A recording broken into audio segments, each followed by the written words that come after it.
Este es Dennis Andrew Nielsen, en una de sus muchas grabaciones caseras. Cometió al menos 15 víctimas en un periodo de 5 años. Con un modo de operar extremadamente perverso, es considerado uno de los peores asesinos en serie de la historia de Inglaterra.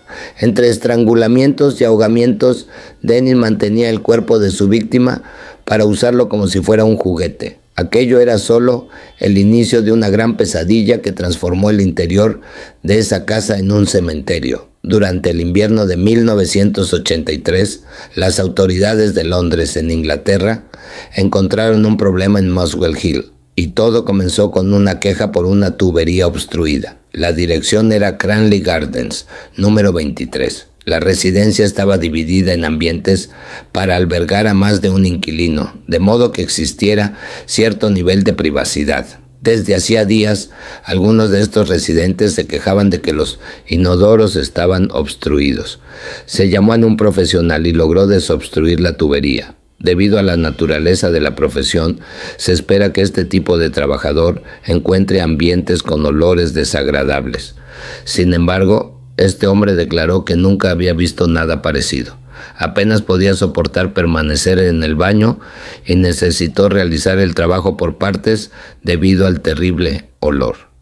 Se fue después del servicio, pero recibió una nueva llamada la semana siguiente. El mismo inodoro volvió a obstruirse. Esto se repitió varias veces hasta que un sábado por la mañana el profesional decidió investigar más a fondo qué podría estar causando el problema. Abrió el acceso al sistema y el hedor casi lo hizo retroceder. Allí abajo, una gran mezcla de carne y huesos ocupaba gran parte de la tubería. Aquello era sin duda lo que causaba la obstrucción. En pocos minutos se dio cuenta de que eran restos humanos. Completamente traumatizado, llamó a la policía. Esto ocurrió el 9 de febrero de 1983 y rápidamente un equipo policial cercó la abertura mientras la nieve encontraba su camino hacia el interior.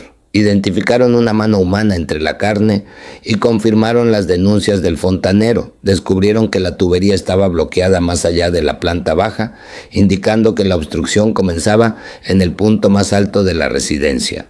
El ocupante de esa habitación era un hombre de 37 años que trabajaba cerca de allí. Su nombre era Dennis Andrew Nielsen. Generalmente llegaba a casa después del trabajo alrededor de las 17:30.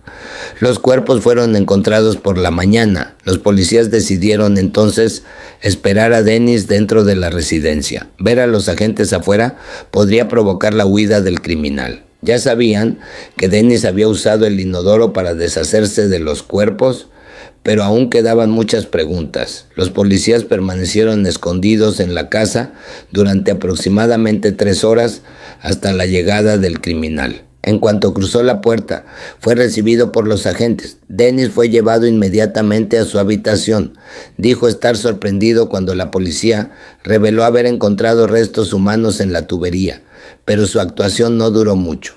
Tras cierta presión, llevó a los agentes a la habitación contigua. Señaló varios sacos plásticos que contenían más restos humanos. Dennis fue arrestado y trasladado a la comisaría. Durante el trayecto, uno de los agentes preguntó si estaban viendo uno o varios cuerpos, dada la gran cantidad de carne encontrada. El criminal respondió que serían alrededor de 15. El silencio dentro del vehículo se volvió denso y las esposas se ajustaron un poco más en las muñecas del criminal. En el armario de Dennis se encontraron más sacos plásticos con restos humanos, entre ellos 2 cabezas completas. Huesos y tejidos fueron hallados en diferentes lugares, esparcidos por toda la habitación. El olor era insoportable y los peritos tuvieron dificultades para permanecer en el lugar. Esa habitación era peor que cualquier película de terror. Se encontraron piernas en cajones y un cráneo junto a una pelvis sobre una mesa. La pericia logró reconstruir parcialmente 3 cuerpos, todos masculinos, solo con lo encontrado en la habitación. Uno de los peritos miró por la ventana y vio un gran terreno. Le bastaron pocos segundos para llegar a la misma conclusión que el asesino. El equipo bajó al jardín y encontró más fragmentos de huesos y tejidos. En la comisaría, Dennis aceptó hablar con la policía y lo hizo como si fueran viejos amigos. sin ninguna alteración en su voz, confesó que si no hubiera sido arrestado, habría superado fácilmente las 150 víctimas. Dennis nunca mostró ningún tipo de remordimiento o arrepentimiento. Pasó las siguientes horas relatando en detalle la historia más bizarra que los detectives habían escuchado en sus vidas. Dennis Andrew Nielsen nació el 23 de noviembre de 1945 en Fraserburgh, Escocia. Fue el segundo de 3 hijos del matrimonio entre Elizabeth Dory White y Olave Magnus Moxen. Su padre era un soldado noruego que conoció a Elizabeth durante uno de sus viajes. Adoptó el apellido Nielsen y se casó con ella. Juntos tuvieron 2 niños y una niña. El padre de Dennis nunca estuvo presente para sus hijos y pasaron poco tiempo juntos. Dennis fue descrito como un niño muy introvertido que exhibía comportamientos extraños. Quien decía esto era su propia madre. Elizabeth rara vez lograba abrazar a su hijo, que siempre rechazaba su acercamiento. Creó una especie de burbuja a su alrededor que con el tiempo reveló una capa de espinas. Dennis alejaba a todos con su comportamiento extraño y vivía de forma aislada, incluso dentro de casa. No hizo amigos en la escuela y tenía grandes dificultades para comunicarse. La única excepción era su abuelo. Él llenó el vacío dejado por el padre de Dennis y era el único con acceso al niño. Caminaban y pescaban juntos prácticamente todos los días. Un día, al llegar Dennis de la escuela, Elizabeth le preguntó si quería ver a su abuelo. El niño respondió que sí, con una gran sonrisa, y fue llevado a la cocina. Allí encontró un ataúd sobre la mesa. Dentro estaba su abuelo. Dennis nunca estuvo preparado para perder su único contacto con el mundo. Fue un evento extremadamente traumático. Según el propio Dennis, fue en ese momento cuando para él el amor y la muerte se fusionaron. Desde entonces, ambos tuvieron el mismo significado. Tras perder a su abuelo, Dennis llegó a entrar al mar para simular ahogamientos más de una vez, en un intento de acercarse a él. A los 15 años se alistó en las Fuerzas Armadas.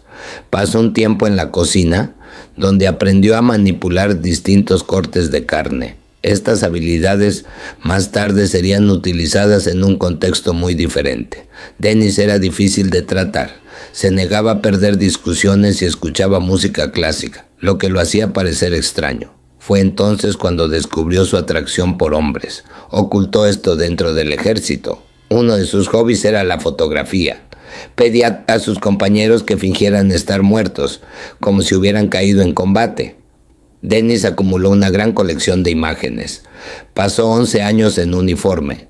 El poder que obtuvo lo llevó a humillar a subordinados. El control sobre otros es un rasgo común en asesinos en serie. Poco antes de cumplir 27 años, dejó el ejército y se mudó a Londres. Dennis comenzó a frecuentar bares homosexuales. Consiguió trabajo en la policía de Londres y luego en mantenimiento. Estaba obsesionado consigo mismo. Grababa su vida cotidiana simplemente por fascinación con su propia imagen. En 1976 conoció a David Gallington, de 20 años. Se mudaron juntos a un piso deteriorado con acceso a un jardín privado. Tras 18 meses se separaron. Este abandono afectó profundamente a Dennis. Desde entonces comenzó a invitar hombres uno tras otro sin éxito. Su fascinación por la muerte se intensificó. Se maquillaba para parecer muerto. En Año Nuevo de 1979 despertó junto a un adolescente que intentó irse.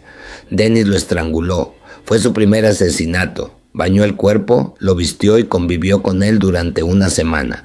Hablaba con el cadáver, lo sentaba a ver televisión. Cuando la descomposición avanzó, lo escondió bajo el suelo durante 8 meses y luego lo enterró en el jardín. Esa víctima fue identificada en 2005 como Stephen Holmes, de 14 años. Dennis continuó asesinando a adolescentes vulnerables. Los atraía con alcohol y promesas, los estrangulaba y usaba sus cuerpos antes de enterrarlos. 11 jóvenes más fueron asesinados. Dennis desarrolló rituales. El control absoluto era el centro de su método. Quemaba restos humanos por la noche y disimulaba el olor con neumáticos. En 1981 se mudó a Cranley Gardens, número 23. Carl Totter fue una de sus víctimas que sobrevivió. Dennis lo estranguló, Creyó haberlo matado, pero lo reanimó y lo convenció de que fue un accidente. Carl solo denunció años después. Otros 3 sobrevivieron. Dennis siguió matando. Sin espacio, cocinaba cabezas y trituraba cráneos. Finalmente comenzó a deshacerse de los cuerpos por el inodoro. Esto causó la obstrucción que llevó a su arresto el 9 de febrero de 1983. Dennis confesó 15 asesinatos sin remordimiento. Fue condenado a cadena perpetua. Sufrió agresiones en prisión y fue trasladado a aislamiento. Pasó sus días escribiendo y leyendo. El 10 de mayo de 2018 fue hospitalizado por dolores abdominales. Murió 2 días después por complicaciones. Dennis Nilsen falleció a los 72 años.